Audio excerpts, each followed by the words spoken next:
안녕하세요. 사인트님 회계사입니다. 오늘은 니콘 관련돼서 영상을 올릴까 하는데, 니콘 뭐가 문제일까? 지금 니콘이 상황이 많이 안 좋거든요. 제가 예전에 그 영상을 몇 개 올린 적이 있었고, 또 되게 과거에 유튜브 하기 전에 블로그에 글 쓴 적이 있었는데, 유튜브에 올렸던 영상은 니콘이 풀프레임 미러리스 시장에서 장기적으로 보면은 승자가 될 것 같다. 제품만 봤을 때. 네. 그리고 또 이제 뭐 지난번에 나왔던 Z50 걔 마음에 안 든다 이런 영상도 올렸고, 또 과거에 블로그에는 제가 한번 니콘이 한동안 당장 망할 것 같다, Z랑 이런 거 나오기 전에 당장 팔릴 것 같다 막 이렇게 소문이 무성했던 시절이 있었거든요. 그래서 니콘 안 망한다 뭐 이런 글을 썼었어요. 근데 이제 최근에 실적이 워낙 안 좋다 보니까 막 그 글도 다시 회자가 막 되는 것 같고, 댓글도 달리고 또 막 이렇게 여기저기서 좀 그런 것 같아가지고, 궁금하진 않으시겠지만 제가 잡다한 영상을 좀 해볼까 해가지고 좀 썰을 좀 풀어볼까 합니다. 뭐가 문제일까 니콘? 먼저 글로벌 비즈에 뉴스가 하나 있었는데, 니콘이 이제 주력인 카메라가 적자라서 공작 기계로 눈을 돌린다 이런 기사가 났었어요. 니콘이 그 카메라 부분에서 적자로 전락했다 이런 건데, 아직 12월도 안 지났는데 뭔 소린가 봤더니 2020년 3월기, 얘네는 3월 말 법인이라서요, 4월부터 3월까지가 회계 기간인데 잘 보셔야 돼요. 올해 내놓았던 종전 예상이에요. 예상. 실제로 그렇다는 게 아니라 예상. 영업이익 320억에서 200엔으로 예상을 바꿨다. 그러니까 영업이익이 320억이었는데 200억이 된 게 아니라 320억이 될 거라고 예상을 했는데 그거를 200억엔으로 바꿨다. 이 소리야, 이 소리. 저 숫자는 잠시 뒤에 보시고요. 아무튼간에 이제 이런 실적 하향 조정, 그러니까 아직 회계 발표는 안 났는데 실적 하향 조정을 한 거 보면은 니콘의 주력 사업인 카메라 사업에 부진해 있다. 심지어 영상 산업 손익은 100억엔 적자가 날 것으로 추정하고 있다. 여기 니콘의 오카마사 CFO 아저씨가 급속한 시장 축소가 멈추지 않는다, 카메라 시장의 악화가 적자 전락의 가장 큰 이유라고 말했다. 뭐 이렇게 돼 있고, 그 다음에 니콘이 얼마나 망했는지 쭉 되어 있는데, 1한 리플렉스, 그러니까 DSLR이 전년 대비로 10% 줄어들었는데 시장 전체로 봤을 때 미러리스는 3% 늘어났다. 그 미러리스에서 니콘은 소니에 크게 떨어지고 있다. 그래가지고 여기 다들 아는 얘기 나오죠. 옛날에 니콘 1 나왔었는데 이게 망했죠. 망해서 니콘이 미러리스 전향하는 게 좀 오래 걸렸던 영향도 있었던 것 같아요. 그래서 2018년도에 Z 기종을 출시했는데 이미 늦었. 기사가 너무 센 거 아니야? 이미 늦었다라니. 아무튼 간에 미러리스 시장에서는 소니의 점유율은 42.5%인데 니콘은 4.6%에 불과하다. 야, 이거 데이터 어디서 가져왔냐? 근데 뭐 니콘이 워낙 미러리스 적으니까 사실 지금까지는 Z6랑 Z7밖에 없잖아요. 아무튼 상황이 이러다 보니 니콘이 카메라 사업을 축소하는 것을 전제로 새로운 성장 영역인 공작기계 진출을 발표했다. 근데 시장 관계자로서는 이게 뭐 얘네가 공작기계에 대한 노하우가 부족한 실정이기 때문에 다소 의문의 목소리가 나오고 있다, 이런 말도 있고, 아무튼 이제 카메라 사업 축소하는 대신에 새로운 영역인 공작기계로 보충할 수 있을까? 명문 카메라 업체 니콘은 기로에 서 있다.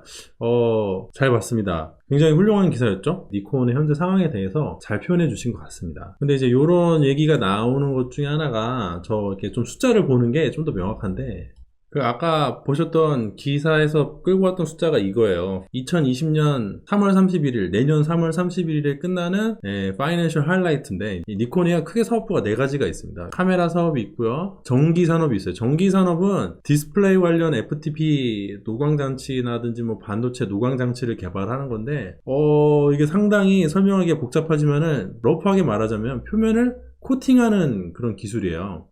굉장히 특수한 사업이라서 설명하자면 한도 끝도 없어가지고 설명을 생략하겠습니다만, 나름 이쪽도 굉장히 중요한 산업입니다. 그리고 헬스케어랑 그 외 기타 뭐 여러 가지 뭐 많잖아. 이렇게 뭐 이것도 있고 이것도 있고. 그래서 이 기타의 대표적인 게 바로 안경알이에요. 안경알. 니콘 안경알 만드는 거 아시죠? 꽤 비쌉니다. 다시 여기로 돌아보시면은 이제 좀 보이시죠? 이게 뭐 아까 뭐 노광이 어쩌고 했던 전기 산업이고, 헬스케어, 그리고 뭐 안경 같은 거 포함되어 있는 기타 이렇게 보시면 되는데, 요게 작년 실적이에요. 작년 실적. 작년까지는 여기서 이득이 났어요. 단위가 빌리언이라고 되어 있으니까 10억인데, 여기 보시면은 220억엔이 영업이익이 있었고요.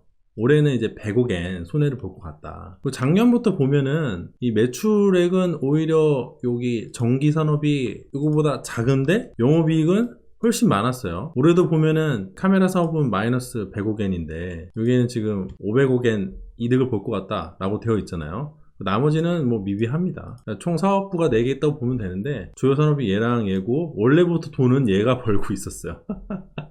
어쩌다가 이렇게 됐는지 모르겠지만 아무튼 간에 이미지 사업부는 원래 돈을 잘 못 벌고 있었고 작년부터 보면은 이제 이렇게 얘네가 돈을 잘 벌고 있었고 얘는 이렇게 내려가다가 드디어 올해 적자로 돌아서는 형국입니다. 이제 니콘의 상황이 좀 더 잘 보이시죠? 근데 니콘이 회사가 망할 거다라고 주장하시는 분들이 많은데요.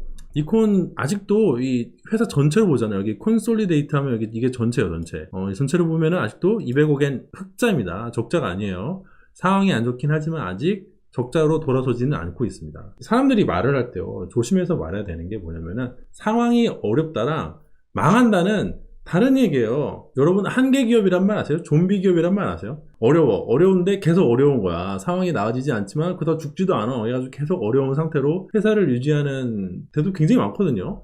니콘 같은 경우에는 지금까지 계속 이득이 났습니다. 이게 니콘 전체의 매출액이랑 세전이익인데 매출액 보면 세전이익이 나와있죠. 여기 보시면 2016년 3월 말, 2017년 3월 말, 2018년 3월 말 해가지고 세전이익 보면 계속 나고 있습니다. 세전이익이 나고 있어요. 이때는 이제 구조조정 한다고 상당히 그 금액이 다운되긴 했는데 어쨌든 이때도 이득이 났고요. 그 뒤로도 나고 있어요. 여기 보시면은 작년에도 이득이 났어요. 그러니까 계속 이득이 나고 있는 상태예요. 다시 말하자면은 영업이익이 계속 나오고 있는데 회사가 망하진 않을 거 아니야.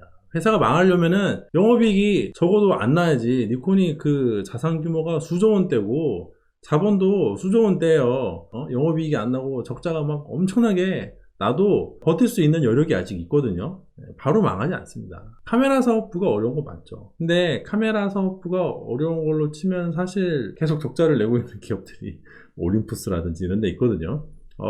물론 거기는 좀 사정이 다르긴 하지만은 그러면 그런 데는 진즉에 망했어야지. 그러니까 이게 상황이 어려운 거랑 망한다는 거랑은 달라요. 너무 극단적이야. 이게 뭐 정말 잘 되거나 정말 망하거나 둘밖에 없어요. 세상 일을 너무 그렇게 극단적으로 보지 마세요. 그 중간이라는 게 있잖아요. 뭐 이렇게 뭐 잘 안 되면서도 오래 가는 그런 기업들이 되게 많습니다. 물론 이제 카메라 취미 갖고 계신 분들이 그런 어떤 회계적인 정보에 관심을 가질 필요는 사실 없죠.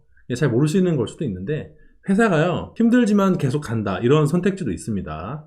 그렇게 되는 경우도 많아요. 또 최근 들어 많은 분들의 가슴을 철렁하게 했던 이제 바로 그 뉴스인데 소니에 추월당한 니콘 판매 대수로 보면 이렇게 2014년 말고 사실 여기다 2012년을 만약에 그렸으면 그래프가 이렇게 될 거예요. 이렇게 정말 이전까지 올라가다가 2012년에 정점을 찍고 쭉 추락하고 있거든요. 이거 왜 추락하고 있는가 저번에 말씀드렸죠. 그 컴팩트 카메라 판매가 거의 없어지면서 핸드폰이 컴팩트 카메라를 대체를 하면서 급감을 하고 있고요. 렌즈 교환형 카메라는 급감을 하고 있다? 아니다. 렌즈 교환형 카메라는 급감하고 있지 않아요. 니콘이 소니한테 추월당했어 보면. 예상이지만 한 번도 지금까지 이랬던 적이 없는데 원래 부동의 넘버 2 니콘이 이제 넘버 3가 되는 상황에 처해져 있는 것이죠. 그 영업이익률도 보면은 니콘이 제일 핫발이에요. 그래서 여기서 이렇게 2019년에 캐논의 카메라 관련 사업의 영업이익률은 평균 14%였던 거에 비해서 니콘은 평균 9%. 그러니까 캐논이 돈을 잘 이렇게 벌고 있었다는 얘기죠.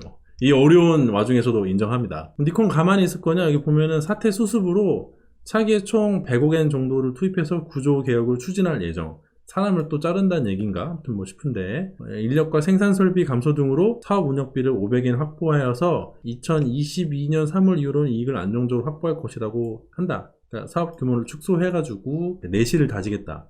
이런 말 같고요. 앞으로는 미러리스 카메라도 프로와 취미용 고객층에 집중할 것이라고 덧붙였고 또 기존의 고급 제품 2종 그러니까 Z6랑 Z7 외에도 중국기 Z50을 발매해서 렌즈를 포함하여 라인업의 확충을 통해 수익을 확보한다는 계획이다. 그런데 카메라를 그렇게 냈어? 니콘이 왜 힘들까? 그거는 이 그래프를 보면 각이 딱 나와요. 자, 이 그래프 일본어지만 제가 풀어드리자면은 이게 풀사이즈 미만 미러리스고요. 이게 풀사이즈 미만 DSLR이에요. 뭔 소리야? 크롭바디 같은 거. 이게 렌즈 교환용 시장이라고 보시면 됩니다. 지금 똑딱이 카메라는 이렇게 떨어지고 있으니까 렌즈 교환용 시장 전체로 보면 그게 이제 카메라 시장이라고 봐도 돼요. 똑딱이 시장은 거의 전멸입니다. 카메라 시장의 전체라고 봐도 되는 렌즈 교환용 카메라의 종류별, 유형별 판매량을 보면은 55.7%가 크롭바디 미러리스예요. 혹은 그거보다 작은 거. 여기는 마포도 포함이 되는 거죠. 여기는 풀사이즈 미만, 그러니까 크롭바디 DSLR 혹은 그것보다 작은 거 그런 게 있나? 아무튼 여기 대표 주자가 뭔가 뭐 캐논의 M50이라든지 소니의 뭐 알파 6000이라든지 이런 애들이 대표 주자고요. 요게 뭐 캐논의 90D 이런 게 있겠죠. 얘네가 이제 크롭바디고 얘네 합친 게요 무려 89.6%입니다. 거의 90%예요. 물론 이건 일본 내 자료일 테니까 우리나라는 이거랑 사정이 좀 달라요. 어쨌든 뭐 우리나라라고 풀사이즈를 훨씬 많이 구입을 하지만 아무튼 그렇다고 저게 뭐 압도적으로 우리나라는 풀사이즈가 90이고 크롭바디가 10이다 이러진 않을 거잖아요. 그래서 사실 카메라에서 풀프레임은 10% 정도입니다. 이것도 많이 올라온 거예요. 그럼 요만큼이 이제 풀프레임이랑 소리인데 여기서 미러리스는 6.4%고 DSLR은 4%예요. 그러니까 이제는 풀사이즈에서도 6대 4 정도로 미러리스가 좀 더 많이 팔립니다. DSLR 시대가 이제 가고 있는 거죠. 자, 근데 퀴즈. 그럼 니콘이 왜 어려울까? 왜 어렵겠어요? 그러면 가게 나와야 한다. 일단 여기 있잖아요. 여기 시장. 제일 큰 파이를 가지고 있는 55.7%를 가지는 시장에 니콘은 제품이 없어요. 없었어. 여기를 공략하려고 나온 게 Z50입니다. 그런데 카메라를 그렇게 냈어? 여기? 처참하죠. 물론 니콘에는 D500이라는 걸출한 카메라가 있어요. 근데 애당초 이 D500이라는 카메라가 많이 팔릴 유형의 카메라인가? 아닙니다. 이거는 이제 전문가용 카메라라서 여기서 많이 팔아먹으려면은 하다못해 90D라든지 그게 아니면은 200D 뭐 이런 거예요. 이런 게 많이 팔려요. 자, 그럼 우리의 그 니콘은 어디서 힘을 쓰고 있을까? 여기죠, 여기. 니콘이 강점 있는 분야가 여기에요, 여기. 4.0%짜리 분야입니다. 여기서 불세출의 명작 D850을 팔고 있어요. 이건 인정. D850은 정말 좋은 카메라예요. 근데 문제가 뭐냐면은 걔가 발을 디디고 있는 포지션이 어디야? 4%짜리 시장이에요. 4%짜리 시장. 거기서 대빵을 먹는들 상황이 나아지겠습니까? 그리고 여기서는 Z6랑 Z7이 있는데 얘네는 아직 가능성만 보여주고 있어요.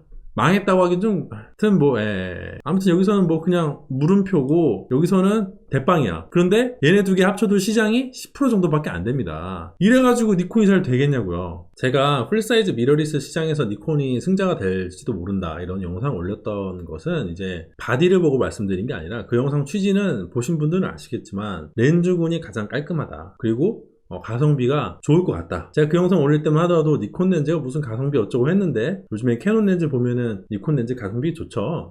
괜히 뭐 1.4랑 뭐 1.8 이렇게 막 나눠가지고 소비자한테 이거 뭘 사야 되냐 고민하게 만들지도 않고요. 그냥 1.8로 쫙 깔아서 고민을 다 없애주셨어요, 그분들이. 그리고 조용하지만 렌즈 많이 냈습니다. 지금 24도 얼마 전에 출시를 했고요. 35, 50, 85까지 쫙 있어요. 곧 20mm f1.8도 나올 테고 이제서야 겨우 35mm 1.8을 내준 소니와 다르게 그 1.8로 단렌즈 구간을 쫙 채우려고 노력을 하면서 꾸준하게 렌즈를 출시하고 있고요. 렌즈군이 다 갖춰지고 나면은 이 다음 바디가 중요해요. 이 다음 바디. Z6랑 Z7으로는 소니가 차지하고 있는 압도적으로 이렇게 막 치고 나가고 있는 이 시장을 먹기가 힘들고요. 니콘의 목표는 뭐냐면은 소니에서 A7 마크3가 처음 나왔을 때 그 시장에 줬던 충격 있잖아요. 야, 이렇게 좋은 바디가 겨우 1999 US 달러라고? 대박이다. 이건 진짜 다 죽었다. 막 이렇게 큰 충격을 주고 실제로도 시장 점유율이 굉장히 뛰어납니다. 이거는 많이 보셨겠지만은 작년 자료이긴 한데 지금도 BCN 가가지고 이번 달 데이터를 뽑아보면요. 아직도 A7 마크3 1등이고요. 보시면 알겠지만 A7 마크3 1등이 1등. 쉐어가요. 무려 40%에요, 40%. 지금은 이거보단 조금 내려갔겠지만은 특정 기종 하나가 풀프레임 미러리스에서 점유율이 40%에요, 40%. 이거를 Z7이랑 Z6가 무너뜨릴 수 있겠는가? 사실 의문입니다. 그래서 얘네로는 안 되고요. 다음번 바디가 굉장히 중요해요. 잘 나와야 돼요. 다음번 바디 만약에 변변치 않으면은 진짜 위험해질 수가 있어요. 다음번 바디는 적당한 가격을 가지면서 동시에 프로레스 로우 파일도 가능하면서 소니가 보여주는 고사양의 AF 있잖아요. IAF를 보여줘야 돼, 이제는. 왜냐면은 소니가 그런 형태의 AF를 보여준 게 꽤 됐어요, 이제는 시간이. 이번에 알파 9 마크 2에서는 좀 사고를 끓였잖아요. 그래서 알파 9 처음 나왔을 때는 와, 세상에 이렇게 센세이션한 카메라가 있다니 라는 느낌이었는데 이번에 알파 9 마크 2를 보면 사람들이 좀 AF에 관련해서는 발전된 게 별로 없는 것 같다 이런 의견이 있는 걸 보면은 크게 도약을 하지 못하고 있거든요. 뭐냐면은 소니가 이제 숨고르기에 들어갔어요. 기간이 꽤 지났어요, 그것도. 근데 니콘이 이렇게 시간이 지났는데 다음번 바디에서 이걸 못 쫓아온다. A9까지 뭐 힘든 건 저도 아는데 왜냐면 사람이 순번이 있어야지. 그런데 다음번 나오는 바디가 적어도 알파 7 마크 3보다는 좋아야지. 알파 7 마크 4보다는 아직 출시는 안 됐지만 이거보다 좋을 확률은 낮은데 적어도 알파 7 마크 3보다는 훌륭한 AF를 가지는 바디가 나와줘야 됩니다. 그래야 니콘이 열심히 출시하고 있는 렌즈들이 효과를 보는 거야. 안 그래요? 너무 그 비교가 적나라하게 되잖아요. 그게 돼야 그 다음에 이제 렌즈가 좋으니까 이쪽으로 오세요 라는 말을 할 수가 있게 되는 거예요. 다음번 바디를 기대하고 있고요. 너는 뭐 니콘 안 트냐 뭐 팬이냐 이러는데 전 딱히 그런 건 없는데 니콘이 잘 됐으면 좋겠는 마음은 있어요. 왜냐면은 카메라 사업부를 축소한다 그러니까 제발 그러지 말고 좀 확대도 하고 막 잘 됐으면 좋겠는데 또 이런 말 하면은 야이씨 이런 시국에 말이야 이런 말씀하실 분들 계시는데 니콘 마켓시어가 줄잖아요. 그럼 그대로 캐논이랑 소니가 올라가요. 전체 시장 규모 물론 줄어들고 있지만은 어차피 이걸 구성하고 있는 게 다 일본 회사들이기 때문에 만약에 니콘이 망하면은 캐논이랑 소니밖에 없는데 독과점이 좀 더 심화되는 거잖아요. 어쨌든 소비자한테 안 좋습니다. 그래서 니콘도 같이 힘을 내가지고 으쌰으쌰 해가지고 경쟁을 하는 게 좋고 다만 제 말이 맞아서 니콘이 다음번 바디가 잘 나오고 프리사이즈 미러리스 시장에서 승자가 된들 그게 전체 렌즈 교환형 시장에서 몇 %다? 10%입니다. 제 말이 맞아도 니콘의 상황이 호전될까요? 그렇진 않다고 봐요. 요즘에 요런 재료 있으니까 저한테 야 너 뭐 니콘 잘 나간다면서 어떻게 된 거라고 했는데 내 말이 맞더라도요 니콘은 잘 나가지 못해요. 나머지 90% 크롭바디 이하 사이즈에서 두각을 드러내지 못하면은 경영이 어렵습니다. 물론 그렇다고 제 모생의 뜻 맞다는 건 아니고요. 지금 상황이 다음번 바디를 한번 봐봅시다. 다음번 바디 진짜 잘 나와야 되는 게 여기 보면은 렌즈 교환형 풀프레임 카메라 판매 대수로 보는 시장 점유율인데 마켓 쉐어가 이게 소니고요. 요게 캐논, 요게 니콘이에요. 보라색은 이제 그 외 기타 뭐 예를 들어 뭐 라이카 같은 애들. 여기 후지는 없어요. 후지는 풀사이즈 카메라를 만들지 않으니까.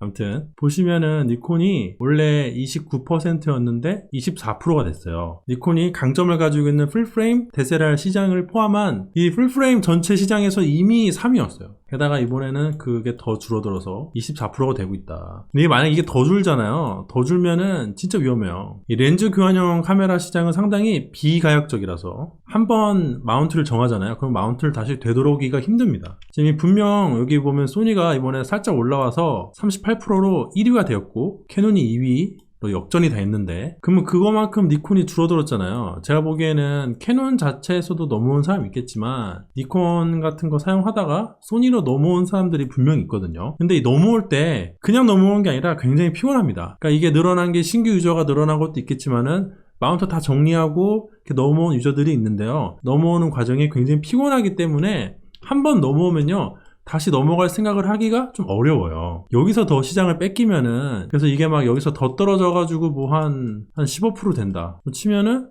굉장히 위험해지는 것이죠. 그럼 나머지 85%를 다시 니콘이 회복할 수 있을 것인가. 아무리 니콘의 렌즈가 훌륭하더라도 그건 좀 어렵다. 그러니까 더 이상 시장 점유율을 뺏기기 전에 그 전에 니콘이 다음 미러리스를 굉장히 신경 써서 출시를 해야 됩니다. 다만 이번에 많이 오해하시는 기사가 하나 있는데요. 이 표도 많이 오해하시는 게 이게 전년 대비 판매율이에요. 판매율. 전년 대비 판매율. 뭐 손실 보고 있다 이런 게 아니라 이게 보통 YOY라고 하는데 아무튼 이거 됐고 이게 수치가 높으면은 딴 놈 이겼다 이런 게 아니라 실제로 이기긴 했지만은 딴 놈을 압도적으로 이렇게 이기고 있다 이런 게 아니라 자기가 전년에 판매한 거에서 늘었다 이거예요. 다시 보여드리지만 소니가 이렇게 들어서 캐논을 2%로 이기긴 했습니다. 마켓시어에서 전체에서. 그렇다고 캐논을 뭐 압살하고 이런 분위기는 아니에요. 단지 작년에 나와 비교했을 때 늘었다 이 정도. 우리가 그렇게 무시했던 여러분들이 그렇게 무시하는 알파 6000 시리즈가 이렇게 힘을 내고 있습니다. 캐논은 훅 떨어진 게 봐서는 M50이 좀 힘을 잃은 것 같아. 작년에 워낙 M50이 많이 팔렸기 때문에 올해는 좀 힘을 잃어가지고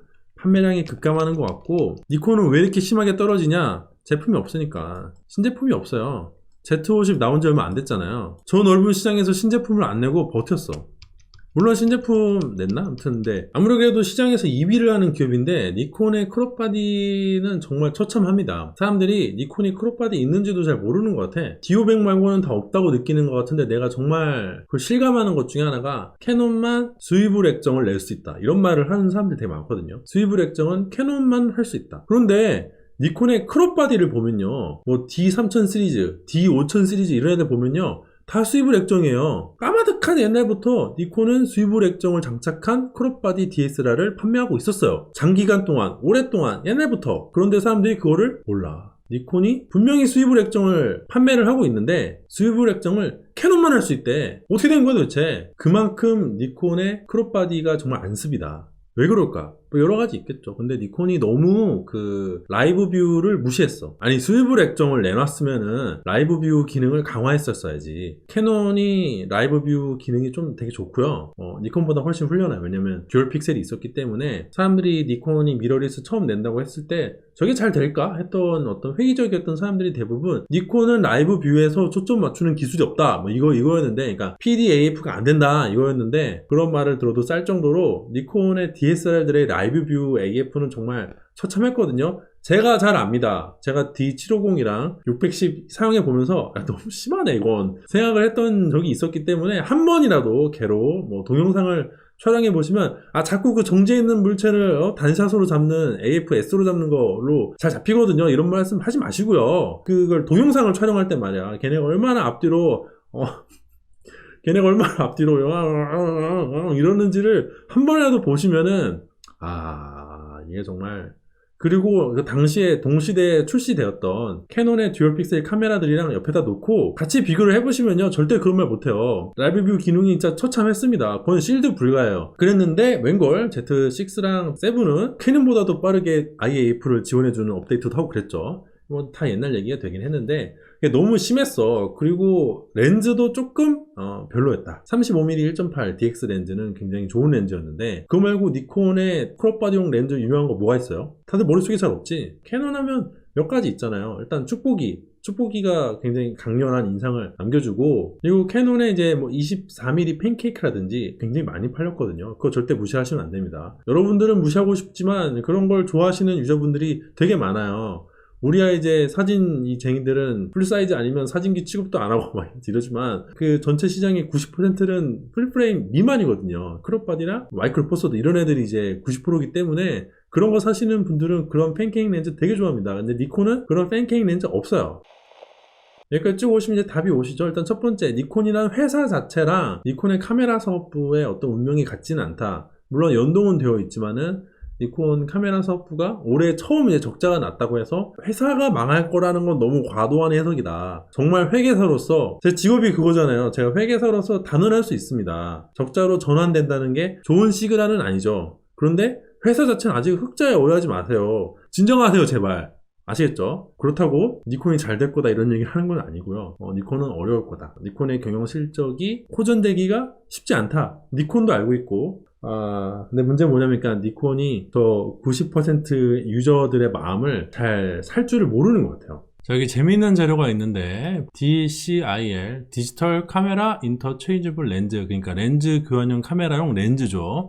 마켓 에스티메이트가 있습니다. 그러니까 전체 마켓의 어떤 추정치. 도대체 이런 자료를 어떻게 만들었는지는 전 모르겠지만 뭐 자료가 있으니까 신뢰를 하도록 할게요. 니콘이 만들었겠죠? 보시면은 밑에가 프로랑 하비스트인데 프로는 뭔 줄 알죠? 직업이신 분들이 프로고 하비스트 이제 저 같은 사람, 장비병 환자 노포 포함이 돼 있고 그거 말고도 좀 진지하게 사진 찍는 사람들 있잖아요. 조류라든지 뭐 아니면은 풍경이라든지 직업은 아니지만 스냅 촬영하시는 분들도 포함이 되겠죠. 그렇게 어떻게 보면 뭐 우리가 흔히 말하는 하이 아마추어라고 보면 됩니다. 근데 이분들이 보면은 2012년부터 지금까지 일정해요. 일정한 게 아니라 어떻게 보면 살짝 늘었어요. 이게 정말 대단한 게 2012년이면은 가장 거품이 많았던 시절이에요. 정말 디지털 카메라가 기똥차게 잘 팔리던 시절인데 이 전체 어떤 마켓 볼륨 보면 막 이렇게 떨어지고 있잖아요. 이때가 가장 거품인데 지금이 때보다도 더 늘었어요. 조금이지만 미세하지만 이게 뭔 말이냐, 여기 위에 있는 요 사람들 있잖아요. 요 사람들은 뭔 사람들이냐면은 그냥 샀다가 이제 장롱에 가는 사람들이에요. 카메라 한번 사볼까? 카메라를 사면 인생사실 찍을 수 있다던데 한번 사볼까 했는데 샀더니 잘 안 돼. 그리고 폰카보다 뭐가 좋은지 모르겠어. 그래서 아이씨 카메라 안 사고 이렇게 휙휙 떠나고 있습니다. 이 사람들의 마음이 지금 떠나고 있어요. 그래서 시장이 축소되고 있는데 우리들은 여러분들과 나잖아요. 이게 우리들은 굳건합니다. 우리들은 몸 뻘짓을 해도 산다고요. 우리는 캐논에서 막 렌즈를 300만원에, 설사 캐논에서 400만원의 렌즈를 출시해도 우리는 삽니다. 욕하면서 사겠죠. 야, 이 너무한 거 아니냐? 이러면서 사겠지. 전 이런 것도 사고 있어요. 전 이런 것도 쓰고 있다고요. 이게 여기 무슨 논리가 있어, 이게. 자, 근데 눈여겨볼 점이 뭐냐면 이쪽이 카메라 사업부의 이익이에요, 이익. 여기 프로와 하비스트를 보면 굉장히 일정합니다. 여러분과 저는 굳건하다. 제가 맨날 말하는 게 카메라 시장이 축소되고는 있지만 렌즈 교환형 시장이 완전 축소되진 않고 정체를 할 것이다 라고 하는 이유가 바로 여기 있어요. 우리는 굳건하다니까. 그런데 뭐냐면은 우리가 아닌 그들 있잖아요, 그들. 저희 와이프 같은 사람들은 다 떨어지고 있습니다. 2019년 3월이고 미드텀, 롱텀, 그러니까 중장기적으로 봤을 때 완전히 사라질 것이다. 근데 이게 얼마나 심각한 거냐면요. 지금 여기가 요 정도잖아요, 요 정도. 요 정도면은 2019년 때는 한 여기 정도 있어야 정상 아닌가? 안 그래요? 이게 이건데 이거는 이렇게 돼야 되지 정상 아닌가? 이런 느낌 들지 않아요? 그렇죠. 지금 얘에 대한 얘의 비율은 지금 거의 1대 뭐 한 3 정도로 보이는데 얘는 지금 거의 1대 1이잖아요. 그러면은 1대 3이면은 여기도 아니지. 여기까지 올라와야 되나? 뭐 한 이 정도. 이 정도는 올라와 이게 1대 3이지. 요렇게 1대 3. 이게 정상인데 지금 니콘의 이걸 보면은 얼마나 이 논프로한테 사랑을 못 받는지 좀 취미가 좀 이렇게 라이트한 유저들한테 관심이 없는지를 여실하게 알 수 있습니다. 그리고 본인들도 이게 롱텀이 가면 축소가 될 거다. 그럼 이 사람들 다 사라지냐? 점점 없어지긴 하겠죠. 이렇게 되긴 하겠죠. 점점 축소할 거긴 한데, 아무리 그래도. 아니, 예상치를 이렇게 비관적으로 잡으면은, 포기했다는 뜻인가? 아무튼 요거를 잡아야 돼요, 요거. 이 시장은 분명히 존재할 거예요. 왜냐? 1인 미디어가 발전하고 있으니까 이 사람들 중에 끝까지 남아있을 카메라의 취미는 없는데, 프로랑 하비스트는 아닌데, 끝까지 남아있을 사람들이 있어요. 그 사람들이 바로 유튜버입니다. 유튜버. 1인 미디어. 그 시장은 앞으로 줄어들 거냐? 1인 미디어 계속 증가할 거라고 그러죠? 이 시장은 남아있어요. 요걸 이렇게 포기하면 안 된다고. 카메라, 사진 이런 거 관심 있는 사람 말고 그냥 유튜버. 뭐 요리 채널을 한다. 자동차 관련된 유튜브를 한다. 하여튼 뭐 여러 가지인데 어쨌든 유튜브를 하려면 카메라가 있어야 돼. 핸드폰 가지고도 할 수도 있지만은 보통 카메라를 쓰게 된단 말이죠. 근데 그런 사람들이 바로 저 포지션인데 다음번 카메라는 조금 유튜버들을 위해서 수입을 액정이 되면서 마이크 장착도 되고 인터페이스도 그분들을 위해서 좀 잘 되는 그런 카메라를 내면 잘 되지 않을까. 캐논의 M50을 좀 노려보시는 게 좋을 것 같기도 해요. 근래 이제 니콘 관련된 뉴스가 좀 나와서 제 생각도 정리해 드릴 겸 물어보시는 분들도 계시고 나쁜 댓글 다시는 분들도 계셔가지고 뭐 방송을 해드렸습니다. 뭐 재밌게 보셨는지 모르겠네요. 이상 잡담은 여기서 마치고요. 오늘도 제 영상이 도움이 되고 재미가 있었다면 좋아요와 구독 부탁드리도록 하겠습니다. 감사합니다.